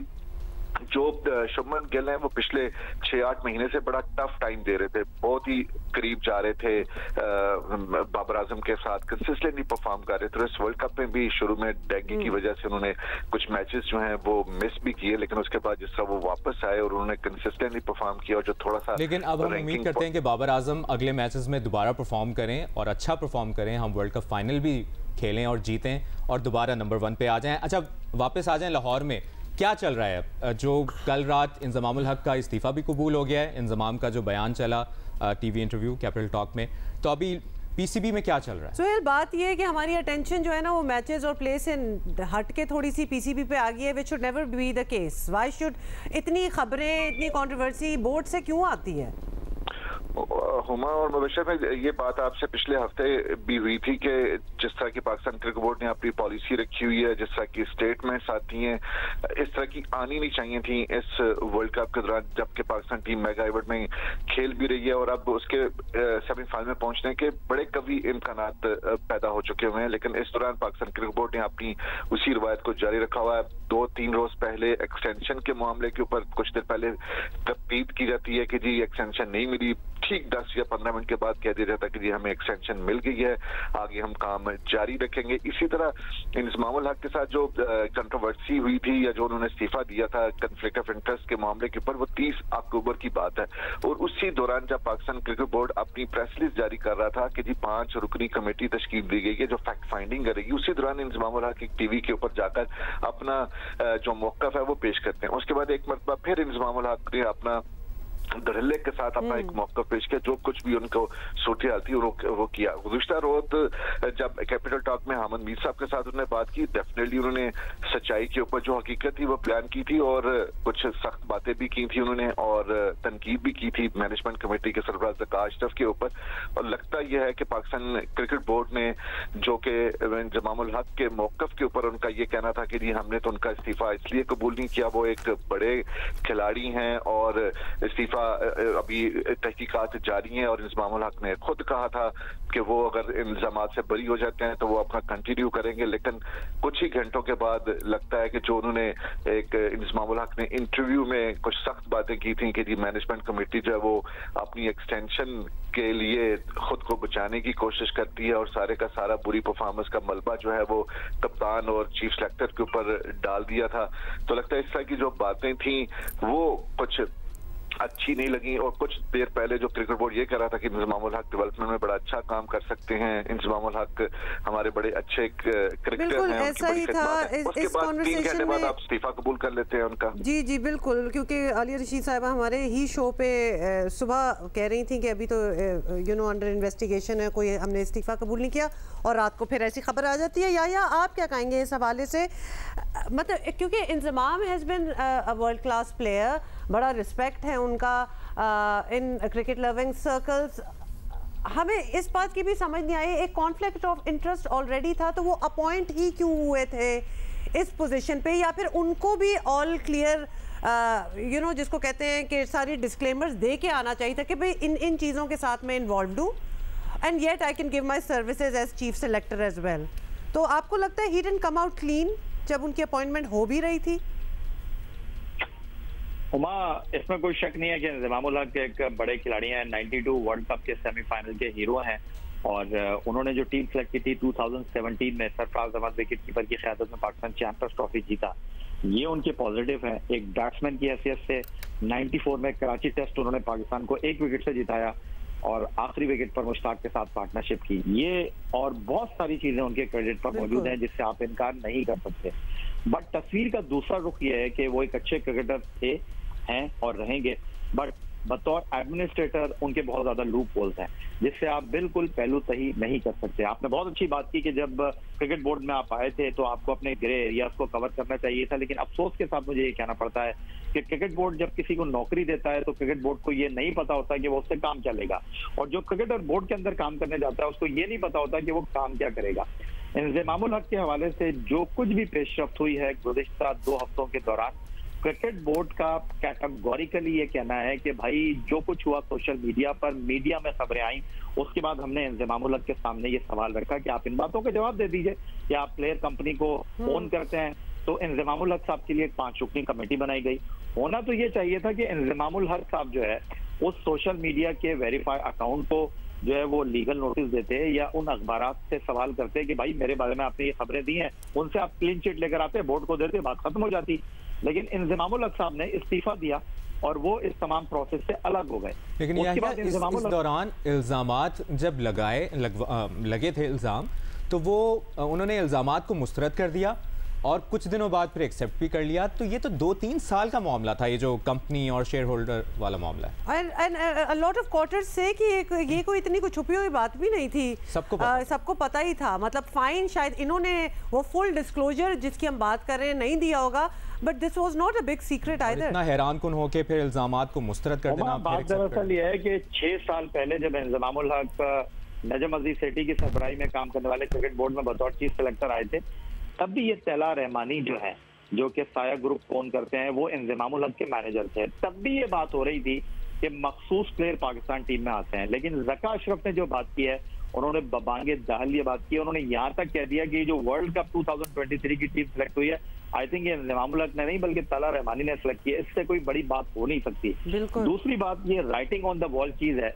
जो खिलाड़ी तला रहमानी की साया कंपनी के साथ एसोसिएट हैं, वही खिलाड़ी पाकिस्तान क्रिकेट टीम के 2023 के स्क्वाड में मुंतखब हुए हैं। चले उनकी सलाहियत से मैं इनकार नहीं कर रहा, लेकिन सिवाय आपके जो off leg break googly bowler Abrar हैं, उनके अलावा जितने भी प्लेयर हैं वो सब तला रहमानी के साथ हैं। तो ये कोइंसिडेंस तो नहीं हो सकता कि पाकिस्तान की पूरी टीम एक ही कंपनी के साथ इन्वॉल्व है और उस कंपनी के साथ इंजमामुल हक का भी मुआहिदा है। क्रिकेट बोर्ड का ये सहका के लोग सवाल कर रहे हैं कि इससे बड़ा कॉन्फ्लिक्ट ऑफ इंटरेस्ट क्या हो सकता है फिर यार? जी हाँ, लेकिन some responsibility needs to be given to PCB as well. बेशक इंजमाम हो जो कि एक बहुत बड़ा नाम है, या किसी की भी अपॉइंटमेंट वो कर रहे हो, अपनी इन्वेस्टिगेशन पहले करनी चाहिए या बाद में, जब इतनी बड़ी कंट्रोवर्सी बन जाए। तो ये हमारे लिए ये जरा सोचना अजीब सा हमें लग रहा है कि इतने क्लूलेस थे वो कि उनको पता नहीं था कि ये अव्वल तो इनको ले रहे हैं, इनकी इन्वॉल्वमेंट एक और कंपनी के साथ है, फिर प्लेयर्स भी वही सिलेक्ट हो रहे हैं। ये इस तरह अपने हाथ नहीं झाड़ सकते इस चीज से कि जी हमें तो पता ही नहीं चला, and we were caught off guard. और या इसमें थोड़ा सा ऐड ये भी कर दें कि मोहम्मद रिजवान परफॉर्म करेंगे इंशाल्लाह, और वो इस वक्त क्रिकेट वर्ल्ड कप खेल रहे हैं, हम उनका ज्यादा जिक्र नहीं करना चाहते, लेकिन फिर भी मोहम्मद रिजवान का नाम भी सामने आना एज अ शेयर होल्डर, ये भी काफी हैरान कौन था फिर।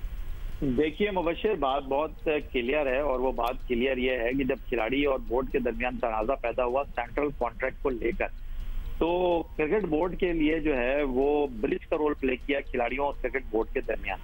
और जो क्रिकेट बोर्ड का बड़ा सख्त किस्म का मौक़िफ़ है वो ये है कि जब पैसों के हवाले से लेन देन हो रही थी और खिलाड़ी कह रहे थे कि आईसीसी के रेवेन्यू से भी हमें पैसे मिलने चाहिए, तो इंजमामुल हक ने क्रिकेट बोर्ड को इस बात के लिए कायल किया, खिलाड़ियों को इस बात के लिए कायल किया कि बीच का रास्ता निकालते हैं। क्रिकेट बोर्ड का कैटेगोरिकली मौक़िफ़ है कि इंजमामुल हक 25 लाख रुपए पाकिस्तान क्रिकेट बोर्ड से लेते हैं। उनको पाकिस्तान क्रिकेट बोर्ड को सेफगार्ड करना चाहिए, पाकिस्तान क्रिकेट बोर्ड के मफादात का तहफ़्फ़ुज़ करना चाहिए, आया कि वो खिलाड़ियों के तहफ़्फ़ुज़ करते हैं। इसमें कोई शक नहीं है कि खिलाड़ियों को पैसा मिलना चाहिए, इससे ज्यादा पैसा मिलना चाहिए। और वो मसला जो कई महीनों के साथ लेतो लाल का शिकार था, वो सिर्फ एक मीटिंग में इंजमामुल हक साहब ने जो है वो सेटल डाउन करा दिया।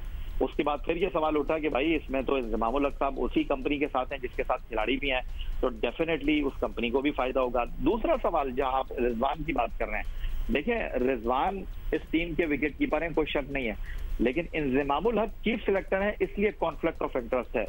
रिजवान के पास कोई ऐसा ओहदा नहीं है जिससे वो टीम में इन्फ्लुएंस करे अगर वो टीम के कप्तान होते। एक बात मैं आपको तय कर दूं कि अब रिजवान को पाकिस्तान क्रिकेट टीम का कप्तान नहीं बनाया जा सकता, इस बात के मंजर आम पर आने के बाद कि वो कंपनी जिसमें 25% के रिजवान जो है वो शेयर होल्डर हैं, अब उनको जिम्मेदारी तो नहीं मिल सकती। लेकिन आसान उर्दू में मैं आपको ये बात कर दूं कि 30 अक्टूबर को ये इस्तीफा सामने आया था और क्रिकेट बोर्ड ये चाहता था कि इंजमामुल हक जैसे खिलाड़ी कदावर शख्सियत क्रिकेट बोर्ड के साथ रहें, लेकिन इंजमामुल हक साहब ने जिस तरह गुज़िश्ता 2 रोज में अपना मौक़िफ़ क्रिकेट बोर्ड को पेश करने के बजाय टेलीविजन शोज में पेश करके अपने आप को क्लियर कराने की कोशिश की। उन्होंने, अगर आपको याद हो, ये तक कहा था इस्तीफा देने के वक्त कि मैं क्रिकेट बोर्ड की तहकीकाती कमेटी के सामने पेश नहीं होऊंगा, और जब तहकीकात हो जाएंगी, अगर तहकीकात क्लियर हो जाएंगी तो मैं बोर्ड के साथ काम करूंगा, नहीं हो सकी तो ठीक है, कोई बात नहीं। अब वो कह रहे हैं कि जी हमारी ईमेल का जवाब नहीं दे रहे, हमारे वकील का सवाल का जवाब नहीं दे रहे। तो क्रिकेट बोर्ड के साथ उनका मामला चल रहा था, जब वो बाजार में बात लेकर आए हैं तो फिर बाजार में ही तय होगी। सुहेल, आप भी इस पर अपना कमेंट दीजिएगा। और जो पीसीबी के मामला, तो एक तरफ इंजमामुल हक जो ये डिसीजंस ले रहे हैं, पहले एक बात करते हैं, फिर अगले दिन कोई और बात, और फिर इंटरव्यू देने आ गए, और फिर इंटरव्यू में भी ये कहा कि मेरी ईमेल्स का जवाब नहीं दिया जा रहा। तो इंजमाम खुद से गलतियां कर रहे हैं या उनके मुशीरान उनको गलत फैसले करने पर मजबूर कर रहे हैं? जी मुबशर, जो उन्होंने पहली मरतबा ये कहा था कि जी मेरा इसके साथ कोई ताल्लुक नहीं है, जो हमारी बात भी हुई, जो हमारी अंडरस्टैंडिंग में है, वो साया कॉर्पोरेशन जो है जिसमें प्लेयर मैनेजमेंट का काम करती है, उसमें इंजमामुल हक का कोई नहीं है। उनसे काउंटर क्वेश्चन ही किया गया था कि बात तो यादू कंपनी की हो रही है, जिसकी इन्वेस्टमेंट कंपनी है, जो ई कॉमर्स कंपनी है, बात तो उसकी हो रही है, उसका पूछा नहीं गया। इंजमामुल हक ने सिर्फ स्ट्रेट फॉरवर्डली कह दिया कि मेरा उस कंपनी के साथ कोई ताल्लुक नहीं है, मैं सिर्फ उनके साथ उनका जिस तरह दूसरे प्लेयर्स उनके मैनेजमेंट के साथ आते हैं, मैं भी उनकी मैनेजमेंट के साथ आता हूँ। एक तो ये था। डेफिनेटली इंजमामुल हक को जो इंक्वायरी कमेटी थी उसके अंदर फौरी तौर पे बुलाया भी जाना चाहिए था, उनका मौकफ लिया जाना चाहिए था। अगर आज पाकिस्तान क्रिकेट बोर्ड ये कह रहा है कि 6 महीने तक वो कॉन्ट्रैक्ट के अंदर थे और उनको जाकर मीडिया के सामने जाकर बोलने नहीं चाहिए था और वो कानून की खिलाफ वर्जी कर रहे हैं, डेफिनेटली पाकिस्तान क्रिकेट बोर्ड का ये मौकफ दुरुस्त है। लेकिन पाकिस्तान क्रिकेट बोर्ड को भी तो ये देखना चाहिए कि पाकिस्तान क्रिकेट बोर्ड इतना बड़ा कारपोरेशन वाला अदारा, मल्टी कारपोरेशन कह लें, उसको कारपोरेट कल्चर वाला अदारा कह लें, क्या उनको इंजमामुल हक के बारे में या उनकी कंपनी के बारे में या तलहा रहमानी के बारे में पहले कुछ नहीं था? क्या पाकिस्तान क्रिकेट बोर्ड के जो आला ओहदेदारान हैं जो वहां पर बैठे रहते, काश तो कुछ देर पहले है, जो उन्हें बताया जाएगा वो वही फैसले करेंगे, जो उनको तनकीद करता है वो उसको वो दूसरे अंदाज से लेते हैं, वो उसके मुखालिफ हो जाते हैं। ये उनका अपनी एक रवायत है। लेकिन पाकिस्तान क्रिकेट बोर्ड की जो फर्स्ट फ्लोर है वहां पर बैठे हुए जो इंटरनेशनल क्रिकेट के लोग हैं, जो सीईओ हैं, क्या उनको ये इल्म नहीं था कि ये साया कंपनी कौन है और इसके अंदर कौन सी कंपनी काम करती है? मेरे ख्याल में तो पाकिस्तान क्रिकेट बोर्ड को उनकी तैनाती करने वालों से भी ये सवाल करना चाहिए कि आपने एक ऐसे शख्स को जानते बूझते हुए कॉन्फ्लिक्ट ऑफ इंटरेस्ट का केस इससे पहले था, मैं दावे के साथ कहता हूँ अगस्त से पहले का पाकिस्तान क्रिकेट बोर्ड के ओहदेदारान को पता था कि साया कंपनी के साथ इंजमामुल हक का क्या रिलेशन है, साया कंपनी की जो है उसके आगे कौन सी कंपनी है। यही बात हम कर रहे हैं कि इस वक्त इग्नोरेंस प्लीड करना कि जी हमको तो पता ही नहीं था या इस किस्म की, दैट डज नॉट, ये बात मानने के नहीं है काबिल, क्योंकि कैसे आपको नहीं पता था? एंड देन इग्नोरेंस जिसको कहते हैं ना इज नो एक्सक्यूज। क्यों नहीं पता था आपको? इतनी बड़े ओहदे पे आप किसी को लगा रहे हैं। As of this moment Yahya, दो बातें, who is our chief selector इस वक्त, क्योंकि इन्होंने तो इस्तीफा दे दिया है, बाकी टीम वर्ल्ड कप में गई हुई है, मतलब वर्ल्ड कप चल रहा है, तो लिहाजा ये जरा बताएं कि इस वक्त है कौन। और दूसरा ये जो इनका ये कहना है, इन्होंने अपने इंटरव्यू में इंजमाम ने जब ये कहा कि साया को मैं मैनेज करता हूँ और साया मुझे मैनेज करता है, सॉरी मैंने उल्टा कह दिया, साया मुझे मैनेज करता है, तो इसकी जरा डिटेल बताएं, क्या मैनेज? जी, साया कॉर्पोरेशन क्या मैनेज करते हैं इसको, मतलब हाउ डज दैट गो? देखें, साया कॉर्पोरेशन जो है वो खिलाड़ियों के मुआहदे कराना, खिलाड़ियों के मामलात को लुक आफ्टर करना, और सेम एज इट इज वो इंजमामुल हक की चीजों को भी मैनेज करते हैं। इंजमाम की अपॉइंटमेंट विद पीसीबी जब हुई होगी तो साया ने बीच में रोल प्ले किया होगा? देखिए, बात दरअसल ये है कि बिल्कुल सोहेल इमरान की बात बिल्कुल बजा है, और आपको ये बात अंडरस्टैंड करना चाहिए कि ज़का अशरफ तो चेयरमैन क्रिकेट बोर्ड हैं, वो अभी आए हैं और आप उनके ऊपर सारा मलबा नहीं रख सकते, लेकिन जो क्रिकेट बोर्ड में लोग काम कर रहे हैं उनके पास ये सारी मालूमात होंगी। और ये भी मैं आपको बता दूं कि उस वक्त भी क्रिकेट बोर्ड के कुछ लोगों का मुझसे ये कहना है कि हमने उस वक्त भी ये सवाल उठाया था और उस वक्त भी ये बात जो है वो दबे लफ्जों हो रही थी, लेकिन इंजमामुल हक ने कहा नहीं जी ऐसा कुछ भी नहीं है, ऑल इज वेल। लेकिन जब सोशल मीडिया ने और मीडिया ने सारा पिंडोरा बॉक्स खोला, उसके बाद कुछ अपने आप को डिफेंड करने की चीज रही नहीं। मैं छोटी सी एक और चीज ऐड कर दूं इसके अंदर। कुछ दिन पहले मोइन खान से ये राय ली गई थी या बात हुई कि जी आप जो है वो क्रिकेट बोर्ड में आ जाएं, तो उन्होंने कहा नहीं यार मेरा बेटा क्रिकेट खेल रहा है, मैं नहीं आ सकता, ये कॉन्फ्लिक्ट ऑफ इंटरेस्ट हो जाएगा। कल हामिद मीर साहब ने भी ये सवाल किया इंजमामुल हक से कि भाई ये सारी चीजें अपनी जगह, लेकिन कुछ लोगों का ख्याल ये है कि आपको नहीं आना चाहिए था बतौर चीफ सेलेक्टर क्रिकेट बोर्ड में, क्योंकि आपके भतीजे इमामुल हक साहब खेल रहे हैं और ये वर्ल्ड कप ने बहुत सारी चीजों को आया कर दिया है कि इमामुल हक को खिलाने के चक्कर में आपने जो है वो ज्यादती की फखर जमान के साथ, और फखर जमान ने जब इमाम ड्रॉप हुए तो सबके सामने है, पूरी दुनिया ने देखा। और इमामुल हक जब ड्रॉप हुए, एक और चीज मैं ऐड कर दूं आपको, इमामुल हक 2017 में डेब्यू करते हैं, 6 साल से वो पाकिस्तान टीम के लिए खेल रहे हैं और हमने नुकसान क्या किया। अहमद शहजाद पाकिस्तान टीम के साथ इस वक्त नहीं है, पाकिस्तान टीम में समी असलम क्रिकेट से उन्होंने किनारा कशी इख्तियार कर ली, अमेरिका चले गए वो, शान मसूद बाहर हो गए, उसके अलावा जो है दिल का अर्जा हो गया आबिद अली को। आप इस तरह की जब मामला होंगे तो आप कैसे चलेंगे? ये जो सिलेक्शन का काम है ये तो शफाफियत का काम है। आप जो इस वक्त पूछ रही हैं पाकिस्तान क्रिकेट बोर्ड की सिलेक्शन के मामला, तौसीफ अहमद को क्रिकेट बोर्ड ने कहा कि जी इंजमामुल हक के बगैर इस वक्त मामला देख रहे हैं, वजाहतुल्लाह वासी जो है वो इस वक्त इनके बगैर मामला देख रहे हैं। इंजमामुल हक एक लाइन में चलने वाले बंदे हैं, जिस तरह चोटियां सीधी लाइन में चलती है ना, जब 6 साल पहले वो चीफ सेलेक्टर थे यही तौसीफ अहमद थे, यही वजाहतुल्लाह बास्ती थे और उसके साथ यही वसीम हैदर थे। अब इससे ज्यादा क्रिकेट बोर्ड उनको क्या स्पेस देगा कि सीनियर सिलेक्शन कमेटी भी उनको दे दी, जूनियर सिलेक्शन कमेटी भी उनको दे दी। इंज़मामुल हक ने कहा कि जो खिलाड़ी अच्छा याहिया थोड़ा सा लीग में इस जाएंगे पर आप अपना इनपुट दीजिएगा। सिलेक्शन कमेटी जो होती है उसका कितना रोल होता है? क्या ऑल इन ऑल आखिरी फैसला चीफ सेलेक्टर का होता है या सिलेक्शन कमेटी भी अपना इनपुट दे सकती है? देखिए मुबशिर, होना तो यही चाहिए कि चीफ सेलेक्टर जो है उसको पावरफुल होना चाहिए और इंज़मामुल हक ने कल हामिद मीर के साथ गुफ्तगू करते हुए इस बात को भी एडमिट किया जिस ईमेल को बुनियाद बनाया जा रहा है कि जी उसकी टाइमिंग गलत थी और उन्होंने ये कहा दिया उस ईमेल में कि इंज़मामुल हक को बाबर आजम को फ्री हैंड दिया गया है, तो ये टाइमिंग गलत थी और ये तासुर देने की कोशिश की गई है। ये पाकिस्तान क्रिकेट बोर्ड की टीम नहीं है, ये इंज़मामुल हक और बाबर आजम की टीम है। इंज़मामुल हक खुद ये बात एडमिट कर रहे हैं कि जिसमें कोई शक व शुबे की गुंजाइश नहीं है कि क्रिकेट बोर्ड ने हमें फ्री हैंड दिया, किसी चीज में रोक टोक नहीं की। आप मुझे ये बताइए कि क्या एशिया कप के बाद, टबैकल के बाद वर्ल्ड कप में टीम में तब्दीलियां नहीं होनी चाहिए थी? क्या शहजाद को बाहर नहीं होना चाहिए था? क्या बाकी लड़कों को टीम से बाहर नहीं होना चाहिए था? इंज़मामुल हक अपनी जिद पर अड़े रहे। उन्होंने कहा एशिया कप में जो भारत से 228 रन की शिकस्त थी उसके बाद भी सब अच्छा है की रिपोर्ट देते रहे। जी बिल्कुल, यही मैं आपसे अर्ज कर रहा हूँ। तो ऐसे तो नहीं चल सकता मुबशिर कि चट भी मेरी और पट भी मेरी, और इससे ज्यादा क्रिकेट बोर्ड इंतजाम को क्या स्पेस देगा कि मर्जी की तनख्वाह। उन्होंने कहा कि अगर आप मुझे निकालेंगे तो 6 महीने की तनख्वाह देंगे जो 1.5 करोड़ रुपए बनती है। उन्होंने जनाब ये कहा कि जी मैं पाकिस्तान टीम के साथ ट्रैवल करूंगा, उनको इंडिया भी भेज दिया गया। यहाँ खिलाड़ियों के वीजे नहीं लग रहे, यहाँ साफियों के वीजे नहीं लग रहे, क्रिकेट बोर्ड ने उनको इंडिया भी भेज दिया। वहां भी तनाजा हुआ कि टीम मैनेजमेंट ने कहा कि हमारे काम में मुदाखलत कर रहे हैं। तो कंट्रोवर्सी इंज़मामुल हक के साथ है। आई थिंक मेरा ख्याल है कि बेहतर हो गया पाकिस्तान क्रिकेट के लिए कि इंज़मामुल हक ऐसा होना नहीं चाहिए था। या thank you for being with us. Sohail Imran बहुत बहुत शुक्रिया। और अफसोस की बात यह है कि 2 दिन बाद मैच है और हमारी ये परेशानियां, पीसीबी के मसले मसाइल, इंज़मामुल हक के इस्तीफे का मामला, हम टीम की क्रिकेट की बात ही नहीं कर रहे, हम इसकी बात। अच्छा, और मजे की बात है ये होता रहता है ना, और हम भी बड़े ढीठ लोग हैं, हम यूज्ड टू नहीं होते बिकॉज हमारी कंट्रोवर्सीज, तो कोई चीज़ हमारी कंट्रोवर्सी के बगैर नहीं होती। आपको पता ही कि माशी बहरान का सबसे ज़्यादा असर पाकिस्तानी रुपए पे पड़ा, जो कि डॉलर के मुकाबले में मुसलसल कमज़ोर होता गया। मुल्क में महंगाई की शरह कई गुना बढ़ गई और इन हालात ने आवाम की कुव्वत ख़रीद को बुरी तरह मुतासिर किया और ये सिलसिला अब तक जारी है। चल रहा है। इसी महंगाई ने ई कॉमर्स इंडस्ट्री को कितना मुतासिर किया है, इस बारे में हम बात करते हैं। हमारे साथ मौजूद हैं ई कॉमर्स कंपनी दराज के chief marketing officer Mohammad Ammar Hasan sahab ने हमें ज्वाइन किया। अम्मार साहब शुक्रिया आपके वक्त के लिए। कहिएगा जो इस वक्त महंगाई की लहर आई है पिछले कुछ अरसे से, महंगाई से ई कॉमर्स पर और कुव्वत खरीद पर क्या असर पड़ा है? देखें, ऑब्वियसली कस्टमर जो हमारे यूजर्स हैं वो आम शहरी ही हैं और जैसे जैसे महंगाई हुई है हम उनके शॉपिंग ट्रेंड्स भी चेंज होते हुए देख रहे हैं। हम देख रहे हैं कि जो खवातीन अपने बच्चों के लिए 2500 रुपए का डायपर लेती थी वो अब 1800 रुपए की डायपर की कैटेगरी में आ गई हैं।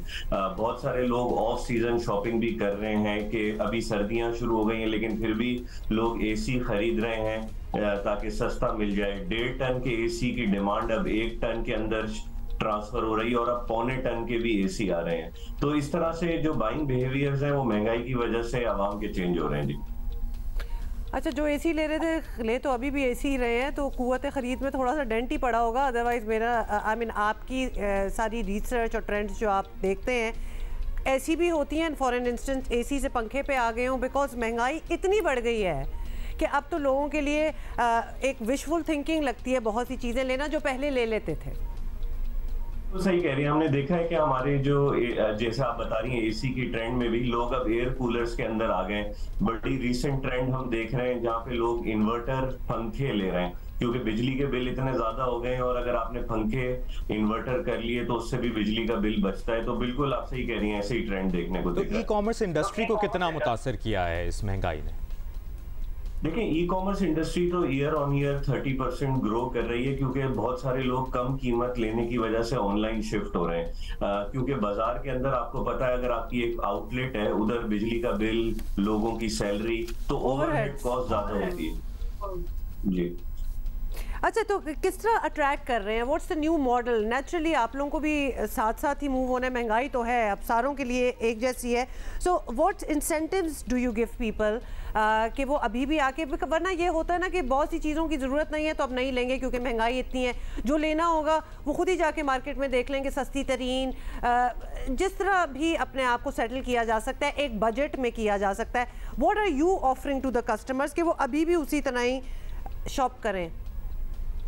देखिए, हमने एक तो पाकिस्तान की जो सारे बड़े ब्रांड्स हैं, 900 से ज्यादा ब्रांड्स हैं, हमने उनके साथ इस 11-11 पार्टनरशिप करी है। आपको पता है 11 नवंबर से 21 नवंबर की दराज की एनुअल 11-11 सेल लगती है, तो हम कोई 1 अरब रुपए का डिस्काउंट्स लेकर आ रहे हैं पाकिस्तानियों के लिए। वहां पे हमने पाकिस्तान में 17 से ज्यादा बैंक्स के साथ भी पार्टनरशिप करी है, जिनके बैंक कार्ड्स के ऊपर आपको 20 से 25% फर्दर डिस्काउंट मिल जाता है। फ्री शिपिंग कर दी है ताकि जो शिपिंग चार्जेस हैं लोगों को वो भी कभी कभार बॉदर करते हैं, तो वो भी हमने फ्री कर दिया है। तो इस पूरी 11 दिनों के अंदर हम ये स्पेशलिटी लेकर आए जब।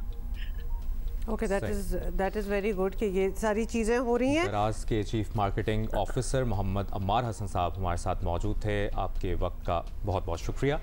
और पाकिस्तान के मुआशी बहरान का जो सबसे ज़्यादा असर पड़ा है, पाकिस्तानी रुपए पड़ा है, और जिस तरह वो बता रहे थे कि सिचुएशन मजीद खराब होती है। लेकिन ये भी है, ही इज़ वेरी राइट कि इंसेंटिव्स आपको मिल जाते हैं जब आप ऑनलाइन शॉपिंग कर रहे होते हैं, तो आपके और नेचुरली कार्ड वगैरह पे ही करेंगे तो उन पे भी एक फर्दर डिस्काउंट होता है। उसके बाद फिर ये ट्रांसपोर्टेशन शिपिंग जो है ये भी माफ़ हो जाए तो आई गेस लोगों को बेहतरी नजर आ ही जाती है। कि दुनिया की तरक्की में आईटी सेक्टर का सबसे बड़ा किरदार है और आईटी इंडस्ट्री का कुल हुजूम दुनिया की बड़ी मईशतों के बराबर है, और इसीलिए हमने देखा कि पाकिस्तान में भी आईटी सेक्टर की बरामदात पर अब बड़ी तवज्जो दी जा रही है और इसके लिए अहम इकदाम किए जा रहे हैं।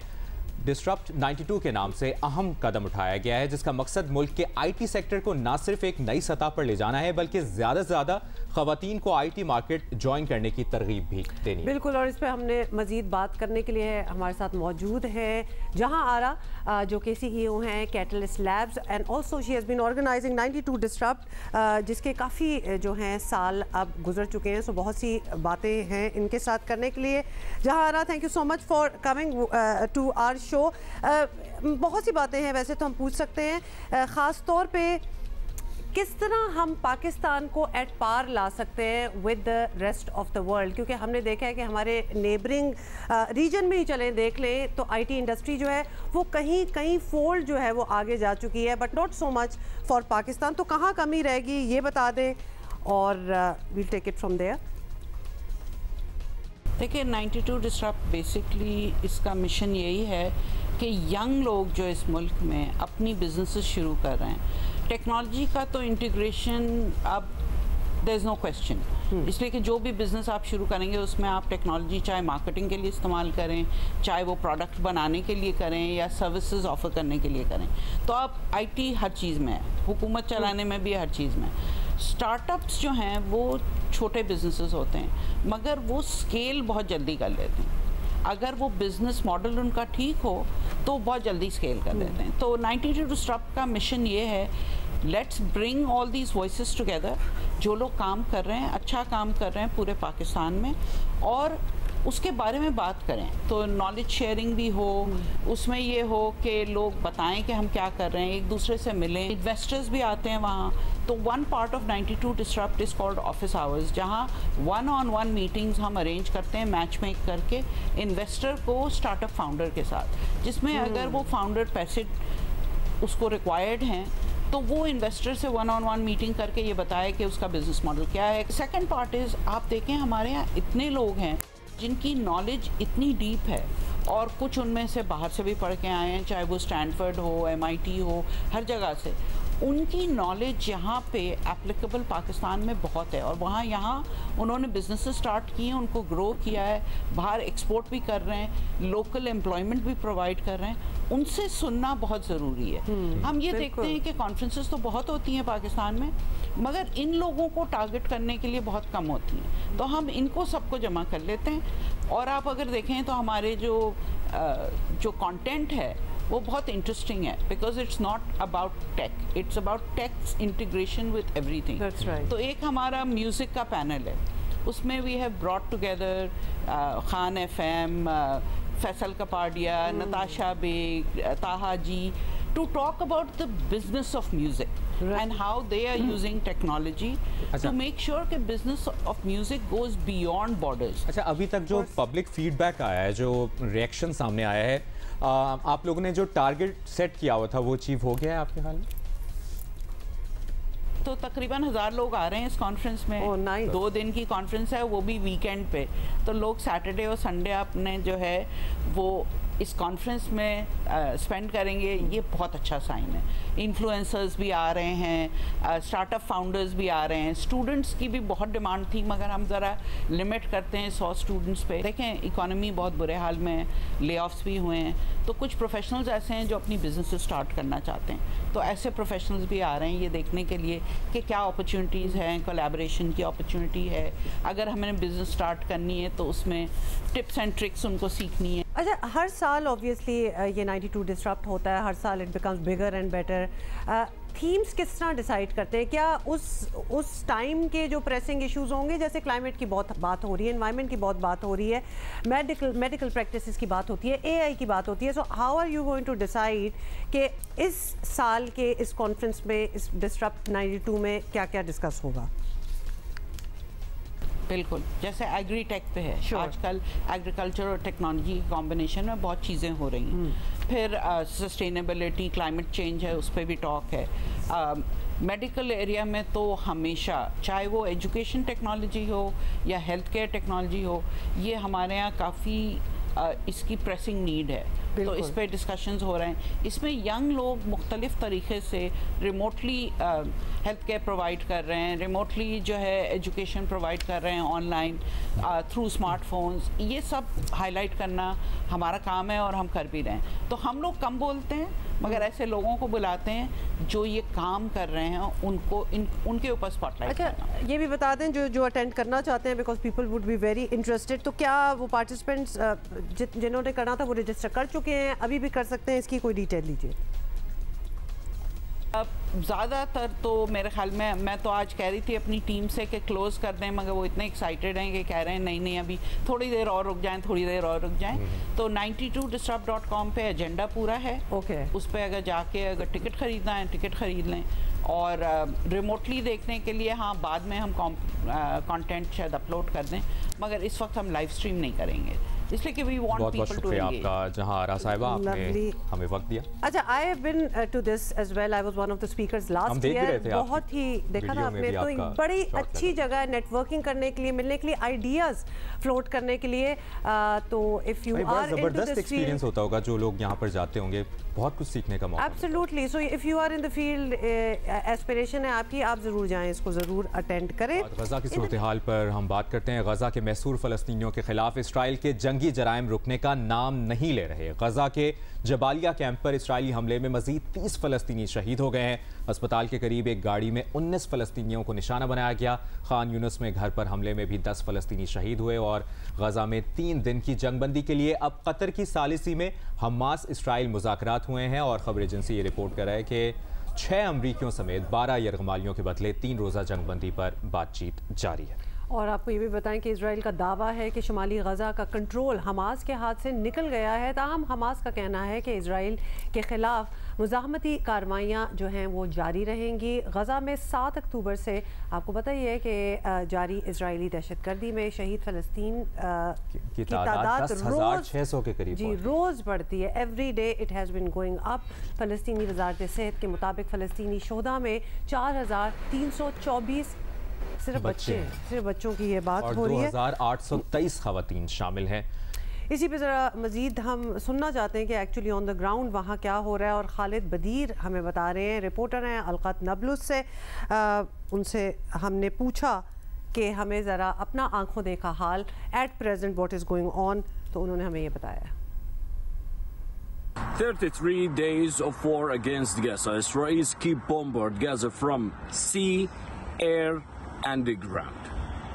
Palestinians resources say that more than 1 million and half displaced from their houses by the attacks of Israeli soldiers. As a result of that, more than 10,300 people has been killed and more than 200,000 building partially destroyed. More than 42,000 building has been completely destroyed. Israel says there is no truce, no ceasefires, no entry for more aid supplies for hospitals and wounded people. Palestinians assure that they will stand for their land. There will be no more catastrophe and diaspora like what's happened in 1948. Palestinians assure that the Israelis keep blocking roads and keep pushing the tanks toward Gaza City. Meanwhile, the international community are trying to persuade Israelis to accept the ceasefire. Until now, day and day, the humans there in Gaza Strip keep suffering. No water, no food, no medicine, no safe place there. As a result of that, the escalations just move from Gaza toward here to the West Bank. इंतहाई तशवीशनाक सूरत हाल है गजा में। आप खालिद बदीर बता रहे थे 10.5 लाख से ज़ायद अफराद बेघर हो गए। इमेजिन करें एक शहर है, वहाँ पर 10 लाख से ज़ायद लोग हैं जो कि जिनका कोई घर नहीं है। इमारतें थीं जिसमें वो रह रहे थे, तबाह हो गए। वशर के वो भागने के लिए भी कोई जगह नहीं है ना, किधर जाएं? Everything is like walled off हो जाती है। Amazing. Okay, we are going to see you tomorrow. Have a good